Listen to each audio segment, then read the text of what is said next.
सतनाम श्री वाहिगुरु साहब जी। तुद आगे अरदास हमारी, जियो पिंड सब तेरा। कहो नानक सब तेरी वड्याई, कोई नाओ ना जाने मेरा। डंडोत बंदन अनक बार, सर्ब कला समरथ। डोलन ते राग प्रभु, नानक दे कर हथ। करन कारण प्रभ एक है, दूसर नाही कोए। नानक तिस बलिहारन, जल थल महियल सोए।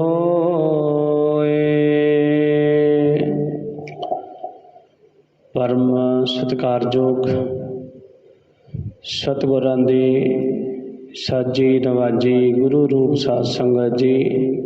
वाहिगुरु जी का खालसा, वाहिगुरु जी की फतेह। धन धन श्री गुरु ग्रंथ साहिब महाराज सच्चे पातशाह जी की कृपा बख्श हुई है। सतगुरां ने अमृत वेला बख्श किया है। आओ आप श्री सुखमनी साहिब जी के पाठ की आप विचार कर रहे हाँ, कथा कर रहे हैं। श्री सुखमनी साहिब जी की गुरबाणी की विचार। आओ अगे आप 11वीं अष्टपदी की विचार करते हैं।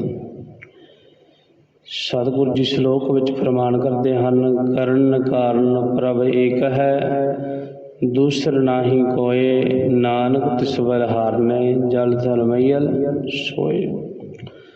सृष्टि की रचना करने वाला एक प्रभु ही है, दूजा होर कोई नहीं है। इको वाहिगुरु है, परमात्मा है। गुरु जी कहते हैं कि उस तो कुर्बान जाता हाँ, वो जलां थलां ते पृथ्वी काश विच भी व्यापक है। इसका भाव अर्थ है कि जो परमात्मा जलां विच, जल विच, थल विच, पृथ्वी काश विच सारे पासे समाया होया है, वही एक इस सृष्टि की रचना का रचनहारा है। उस तो कुर्बान जाइए, सदके जाइए, वारने जाइए। अष्टपदी। करन करावन करने जोग, जो तिस भावै सोई होग। परमात्मा आप ही कारजां दे करन नूं अते जीवां पासों करवाउण दे समर्थ है। आप ही सारे कारज कर रहा ते आप ही करवा रहा है। जो तिस भावै सोई होग, जो उसनूं भाउंदा है वही हुंदा है। खिन मैं थाप अथापन हारा, अंत नहीं किछ पारा वारा। वो एक छिन विच सृष्टि नूं रच के नाश करने वाला है। उस दे आर पार दा कुछ अंत नहीं है, अंत नहीं पा सकता। हुक्म धार अदर रहावै, हुक्म उपजै हुक्म समावै।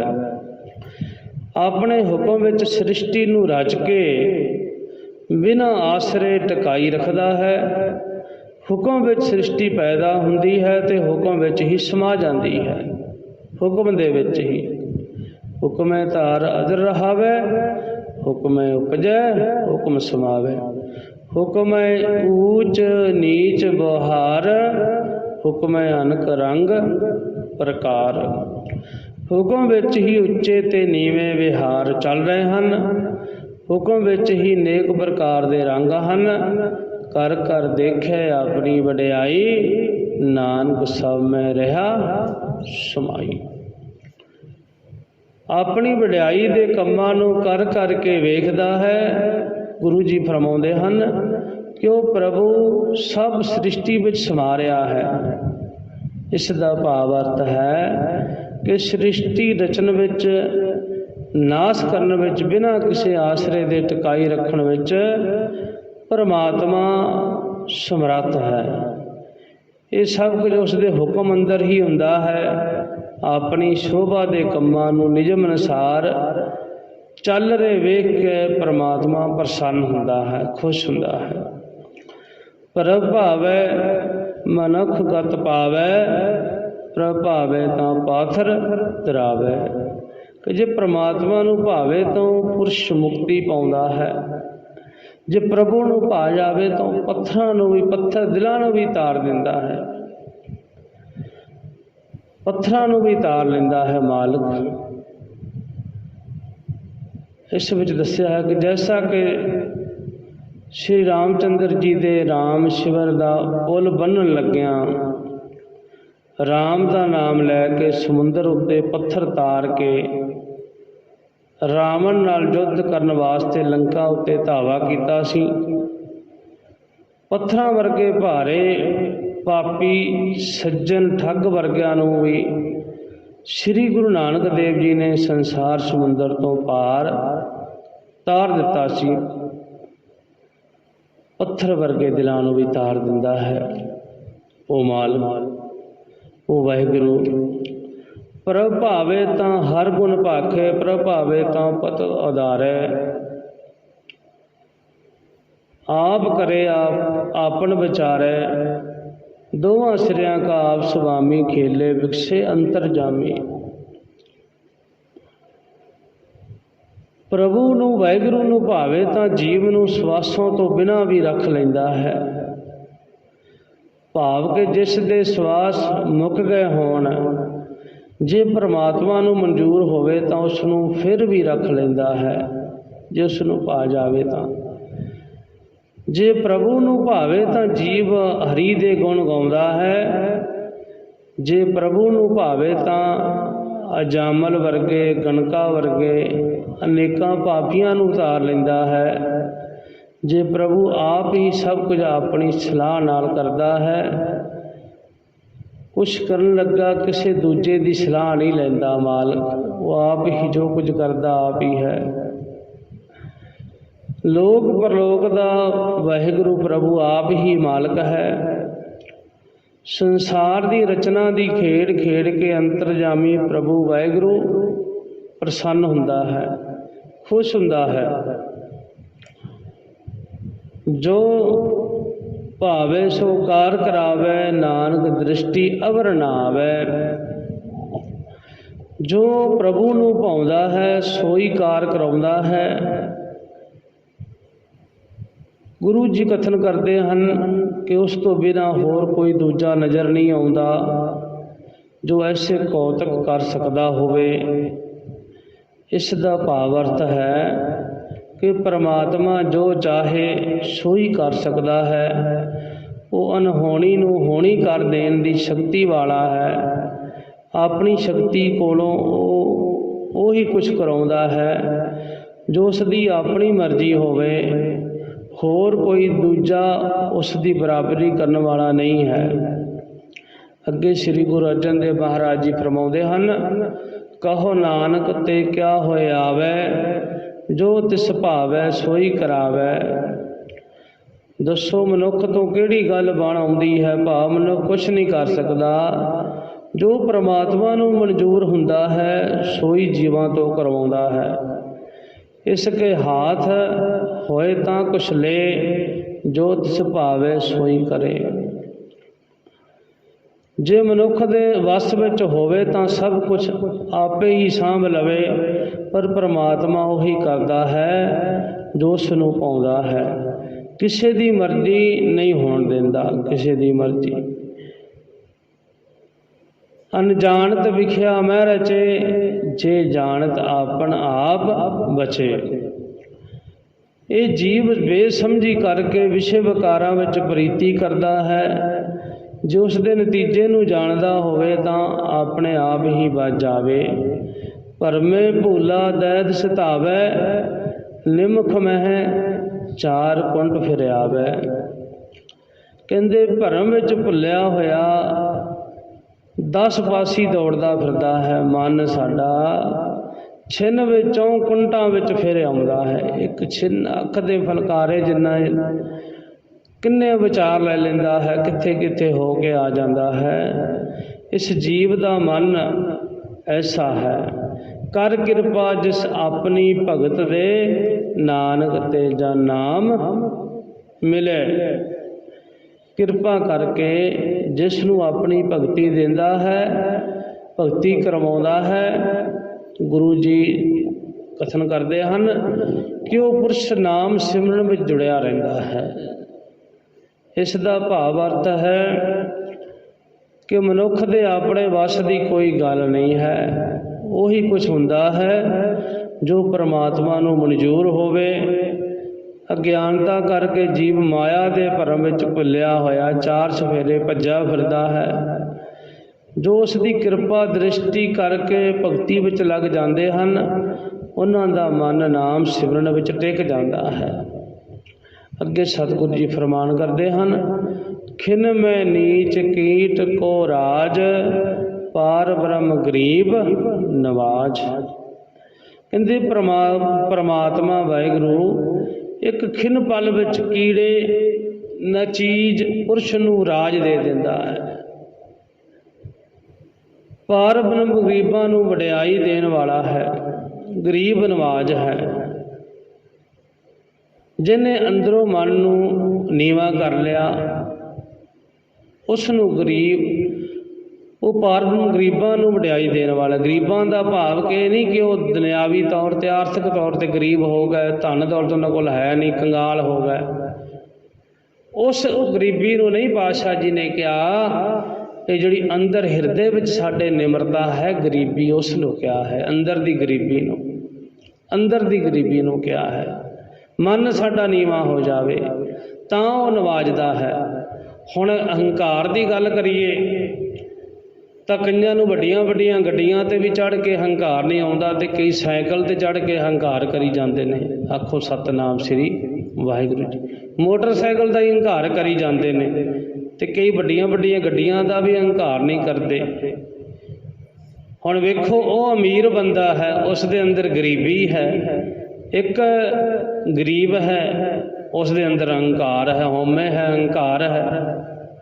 इस करके परमात्मा वाहिगुरू वो गरीब नवाज है, जिन्हां दे अंदर गरीबी आ गई। गरीबी का भाव के अंदर निमरता आ गई, उन्हां ते कृपा रहमत हुंदी है, बख्शिश हुंदी है।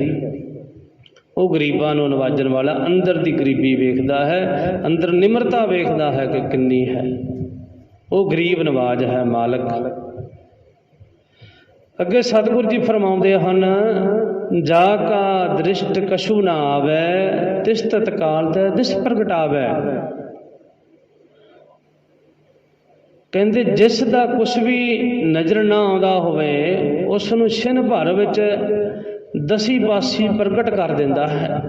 हुण कई वारी आपां मनुख वेखे ने, उन्हां नूं कोई जाणदा भी नहीं हुंदा, ते उन्हां दी जय जयकार करवा दिंदा है। दसां पासे उन्हां नूं सारे लोग जानना शुरू कर दिंदे ने।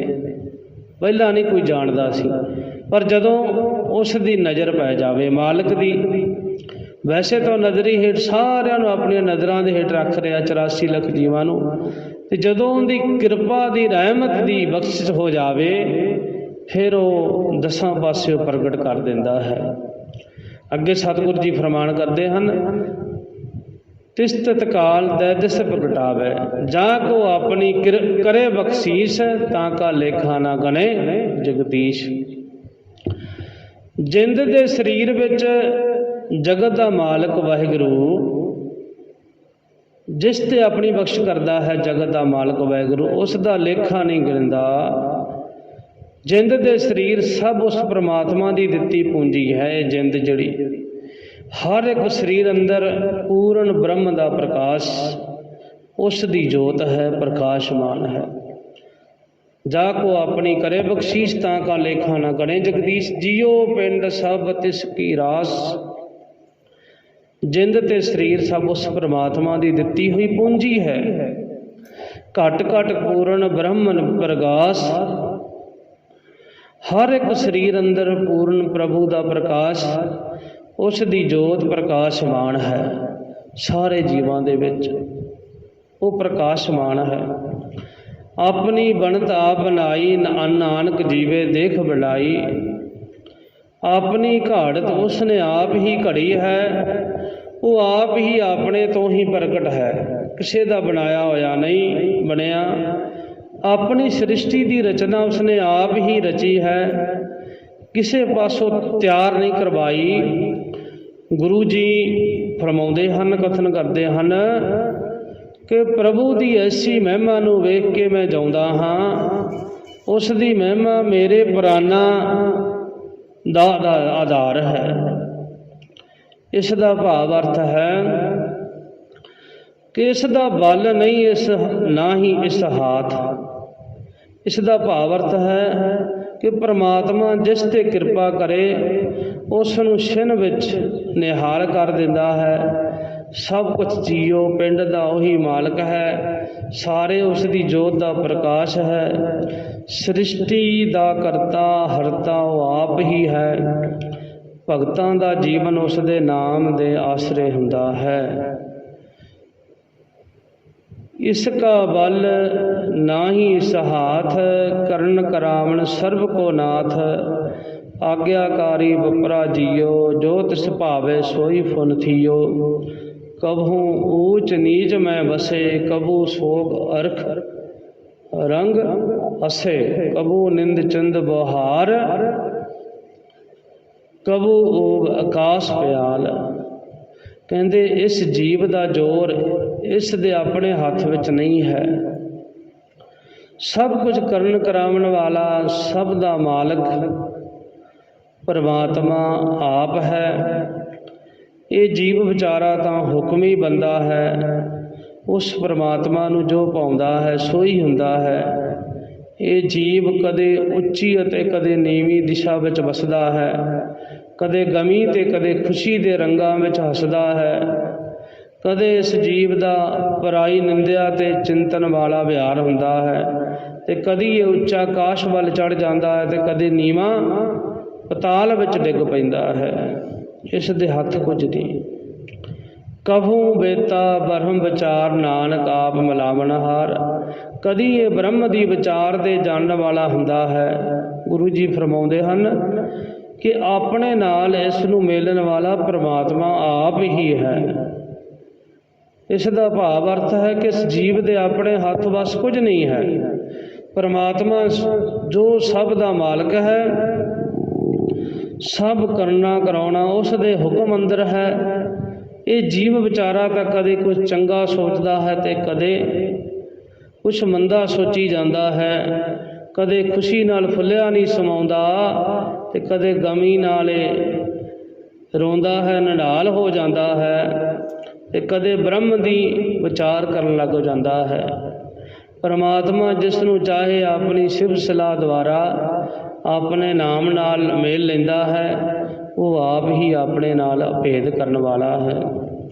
ਕਭੂ ਨਿਤ ਕਰੇ ਬਹੁ ਭਾਤ, ਕਭੂ ਸੋਏ ਰਹੇ ਦਿਨ ਰਾਤ। ਕਦੇ ਜੀਵ ਬਹੁਤ ਤਰ੍ਹਾਂ ਦਾ ਨਾਚ ਕਰਦਾ ਹੈ ਮਾਇਆ ਦੇ ਵਿਹਾਰਾਂ ਵਿੱਚ, ਕਦੇ ਦਿਨ ਰਾਤ ਸੁੱਤਾ ਹੀ ਰਹਿੰਦਾ ਹੈ। ਕਭੂ ਮਹਾ ਕ੍ਰੋਧ ਬਕਰਾਲ, ਕਭੂ ਸਰਬ ਕੀ ਹੋਤ ਰਵਾਲ। ਕਹਿੰਦੇ ਕਦੇ ਦਿਨ ਰਾਤ ਸੁੱਤਾ ਰਹਿੰਦਾ ਹੈ ਤੇ ਪ੍ਰਮਾਤਮਾ ਦੇ ਭਜਨ ਸਿਮਰਨ ਵੱਲੋਂ ਸੁੱਤਾ ਹੀ ਪਿਆ ਹੈ। ਕਦੇ ਬਹੁਤ ਭਿਆਨਕ ਕ੍ਰੋਧਮਾਨ ਹੁੰਦਾ ਹੈ ਹਉਮੈ ਦੇ ਰੋਗ ਕਰਕੇ, ਤੇ ਕਦੇ ਸਾਰਿਆਂ ਦੀ ਚਰਨ ਧੂੜੀ ਹੁੰਦਾ ਹੈ ਆਪਣੇ ਮਤਲਬ ਵਾਸਤੇ। ਕਬੂ ਹੋਏ ਬੈ ਬੜ ਰਾਜਾ, ਕਬੂ ਭਿਖਾਰੀ ਨੀਚ ਕਾ ਸਾਜਾ।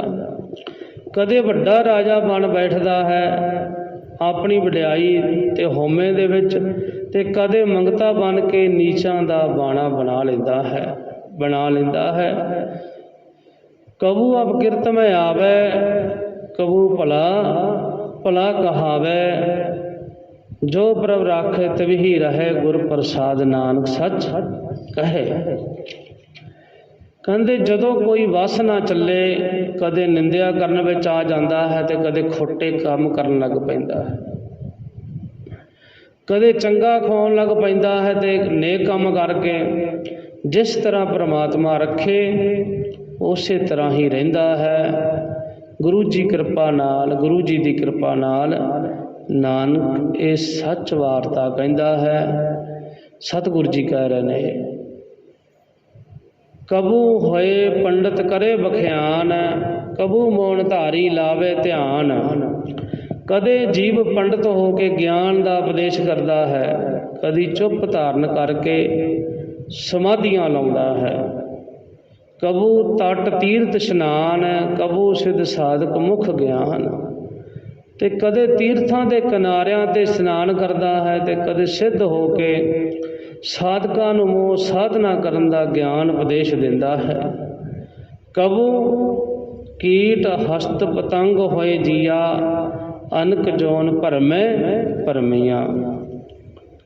ਤੇ ਕਦੇ ਇਹ ਕੀੜੀ, ਹਾਥੀ ਦੇ ਪਤੰਗਾਂ ਜੀਵ ਹੁੰਦਾ ਹੈ, ਇਹਨਾਂ ਜੂਨਾਂ ਨੂੰ ਭੋਗਦਾ ਹੈ। ਕਦੇ ਕੀੜੀ ਲਿਖਿਆ ਨਾ, ਕਬੂ ਕੀਟ ਹਸਤ ਪਤੰਗ ਹੋਏ ਜੀਆ, ਅਨਕ ਜੋਨ ਭਰਮੇ ਭਰਮੀਆਂ। ਕਦੇ ਕੀੜੀ, ਹਾਥੀ, ਪਤੰਗੇ ਜੀਵ ਹੁੰਦਾ ਹੈ, ਅਰਥਾਤ ਇਹਨਾਂ ਜੂਨਾਂ ਨੂੰ ਭੋਗਦਾ ਫਿਰਦਾ ਹੈ।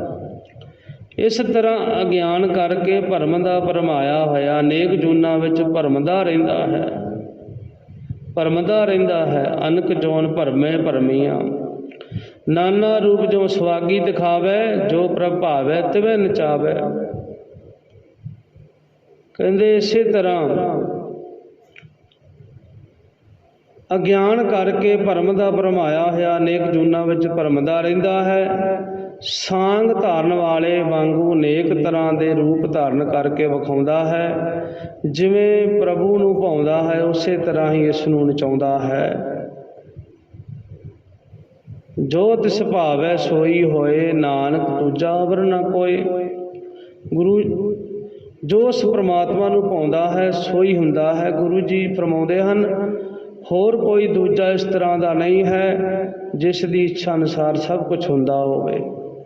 ਇਹ ਜੀਵ ਕਦੇ ਅਗਿਆਨਵਾਨ ਉਪਦੇਸ਼ਕ ਬਣ ਜਾਂਦਾ ਹੈ, ਕਦੇ ਸਮਾਧੀਆਂ ਲਾ ਬੈਠਦਾ ਹੈ, ਕਦੇ ਤੀਰਥਾਂ 'ਤੇ ਇਸ਼ਨਾਨ ਕਰਦਾ ਫਿਰਦਾ ਹੈ ਤੇ ਕਦੇ ਸਿੱਧ ਹੋ ਕੇ ਸਾਧਨਾ ਕਰਨ ਦਾ ਉਪਦੇਸ਼ ਕਰਦਾ ਹੈ। ਕਦੇ 84 ਲੱਖ ਜੂਨਾਂ ਦੇ ਗੇੜ ਵਿੱਚ ਪੈ ਕੇ ਨਕਲੀਆਂ ਵਾਂਗੂ ਕਈ ਪ੍ਰਕਾਰ ਦੇ ਰੂਪ ਧਾਰਨ ਕਰਦਾ ਹੈ, ਪਰ ਇਸ ਦੇ ਆਪਣੇ ਵੱਸ ਕੁਝ ਨਹੀਂ ਹੈ। ਇਸ ਦੇ ਕਰਮਾਂ ਅਨੁਸਾਰ ਇਸ ਨੂੰ ਸਭ ਕੁਝ ਪ੍ਰਮਾਤਮਾ ਭੁਗਤਾਉਂਦਾ ਹੈ। ਕਰਮਾਂ ਅਨੁਸਾਰ ਹੀ ਮਾਲਕ ਇਸ ਨੂੰ ਦੇ ਰਿਹਾ ਹੈ। ਪ੍ਰਮਾਤਮਾ ਦੀ ਇੱਛਾ ਸਭ 'ਤੇ ਪ੍ਰਬਲ ਹੈ। ਕਬੂ ਸਾਧ ਸੰਗਤ ਇਹੋ ਪਾਵੈ, ਉਸ ਸਥਾਨ 'ਤੇ ਬੌਰ ਨਾ ਆਵੈ। ਕਦੇ ਜੀਵ ਸਾਧ ਸੰਗਤ ਵਿੱਚ ਪ੍ਰਾਪਤ ਕਰਦਾ ਹੈ, ਸਾਧ ਸੰਗਤ ਵਿੱਚ ਆਉਂਦਾ ਹੈ। ਕਬੂ ਸਾਧ ਸੰਗਤ ਇਹੋ ਪਾਵੈ, ਸਾਧ ਸੰਗ ਪ੍ਰਾਪਤ ਕਰਦਾ ਹੈ। ਉਸ ਸਥਾਨ 'ਤੇ ਬੌਰ ਨਾ ਆਵੈ, ਉਸ ਥਾਂ 'ਤੇ ਫਿਰ ਵਾਪਸ ਨਹੀਂ ਆਉਂਦਾ, ਕਿਉਂਕਿ ਉਸ ਦੇ ਅੰਦਰ ਗਿਆਨ ਦਾ ਪ੍ਰਕਾਸ਼ ਹੋ ਜਾਂਦਾ ਹੈ। ਉਸ ਗਿਆਨ ਅਵਸਥਾ ਦਾ ਨਾਸ਼ ਨਹੀਂ ਹੁੰਦਾ। ਅੰਤਰ ਹੋਏ ਗਿਆਨ ਪ੍ਰਕਾਸ਼, उस स्थान का नहीं बनास। मन तन नाम रते करंग, सदा बसे पार ब्रह्म के संग। जिन्हां दे मन ते तन शरीर दोवें ही एक नाम दे रंग विच रंगे हुंदे हन, वो सदा ही परमात्मा दे रंग विच वसदे हन। जिस तरह पानी विच पानी आके मिल जाता है, उस तरह ज्योति परमेश्वर नाल जोत ये जीव समा जाता है, मिल जाती है। मिट गए गमन पाए विश्राम, नानक प्रभ के सद प्रभान। मन तन नाम रते करंग, सदा बसे पार ब्रह्म के संग। जो जल में जल आए खटाना, त्यों ज्योति संग जोत समाना। मिट गए गमन पाए विश्राम, नानक प्रभ के सद कुर्बान। इस जीव के जमन मरण के गेड़ मुक जाते हैं, एक थां टकाओ पा लैंदा है। गुरु जी फरमाउंदे हन, ऐसे ज्योति स्वरूप वाहिगुरू तो सदा बलिहार जाइए। हुण इत्थे लास्ट में सतगुरु जी कह रहे ने, सत संगत विच मिल के बैठण नाल सच दा उपदेश सुन के मन टिक के प्रभु दे रंग विच रंगिया जाता है। इस अवस्था विच जीव दे हिरदे अंदर अपने स्वरूप दा ज्ञान हो जाता है अते जम्मन मरण की अवस्था मिट जाती है। हुण वेखो साडे ते सतगुरां ने किरपा रहमत बख्श कीती है। आपे सत संगत बहाले आपे विदा करावे, आपे ही सानू संगत विच बिठाया है मालिक ने, ते आप ही विदा करता है। जिस ते खुश होता है सतगुरु जी उन्हां नूं इह सत संग दीआं घड़ियां प्राप्त हुंदियां हन। सतगुरां दी गुरबाणी दा प्रमाण है, बिन भागां सत संग न लाभै, बिन संगत मैल भरीजे जियो। बिना भागां तो ये सच्ची संगत नहीं मिलती, जिहड़ी संगत विच सानू बैठण दा समां मिलिया है। क्योंकि साडे पूर्ण गुरु सतगुरु श्री गुरु ग्रंथ साहिब महाराज सच्चे पातशाह जी जिस दे चरनां विच बैठण दा समां मिलिया है, बहुत वड्डे भाग हन साडे। जिथे आपां नाम दी विचार करते हाँ, नाम की गल हुंदी है। सत संगत कैसी जाणीए, जिथे एको नाम वखाणीए। एको नाम हुक्म है, नानक सतगुर दिया बजाए जियो। आपां इत्थे गुरबाणी दी विचार करते हाँ, नाम दी विचार करते, नाम दी गल करते हाँ। सतगुरां दी किरपा द्वारा ते आप ही सतगुर सानू संगत विच लैके आउंदा है। जदों साडे ते खुश हुंदा है, प्रसन्न हुंदा है। हुण सानू नहीं पता साडी किन्नी को अवस्था बन गई है। संगत विच आउण दा बहुत वड्डा फल है। जिवें असीं बैठ के सिमरन करदे हां, इत्थे होए एकत्र मिलो मेरे भाई, दुविधा दूर करो लिव लाए। असी सिमरन करते हाँ, नाम जपते हाँ सारे इकट्ठे हो के। घर विच साडे कोल सिमरन नहीं हुंदा, असी कोशिश करते हाँ करन दी, पर नहीं बैठिया जांदा। हुण तड़के 4 तो 5 सिमरन हुंदा। इत्थे आउंदे ने वीर भैणां बीबियां, चलो जिन्हां ते मालिक दी किरपा हुंदी है वही आउंदा है। बहुत विरले आउंदे ने, 1-2 जीव आउंदे ने जिन्हां ते बड़ी किरपा है मालिक दी, वही आउंदा है भाई। जे असीं भी सतगुरां दे कोलों ये दात मंगीए, सच्चे पातशाह सानू ये नाम दी दात मिल जावे। तुद बिन होर मंगना सिर दुखां के दुख, देखो नाम संतोखिया उतरे मन की भुख। जिसने साडी भुख मिटाउणी वो नाम है, भजन सिमरन है। इस करके एक घंटे की हाज़री जरूर भरिया करो, सवेरे 4 तो 5 ते शाम नूं 4 तो 5 समा मिले तो दिने। ते सवेर वेले तो असीं सौना ही है, की करना अमृत वेले। रैन गवाई सोए के दिवस गवाया खाए, हीरे जैसा जन्म है कौडी बदले जाए। एवें असीं गवा लेना सौ के अमृत वेला। इस करके कोशिश करया करो, अमृत वेले 4 बजे पहुँचो गुरु घर। दरबार खुलिया हुंदा 4 बजे, 4 तो 5 बजे तक घंटा सिमरन हुंदा है। स्पीकर आप बाहरला नहीं चलाउंदे, अंदर दे स्पीकर चलते हुंदे हन, बाहरला बंद हुंदा है। ते अंदर दे स्पीकर ते आपां घंटा एक सिमरन अभ्यास हुंदा है। 5 बजे आपां लगभग 5 बजे तो बाद आपां प्रकाश करते हाँ। तो इस करके बेनती है सारिਆਂ ਨੂੰ कि जरूर समा कढ़िया करो, ये हाज़रियाँ जरूर लवाया करो। प्रभ का सिमरन सब ते उच्चा, सारिਆਂ तो उच्चा प्रभु का सिमरन है, मालिक का सिमरन है। सर्व रोग का औखद नाम, सारे रोगों का दारू परमात्मा का नाम है। जे सानू घर में सुख चाहिए है, शांति चाहिए है, कलेश खत्म हो जाए तो सतगुरु जी कह रहे सिमरो सिमर सिमर सुख पावो, कल कलेश तन में मटाओ।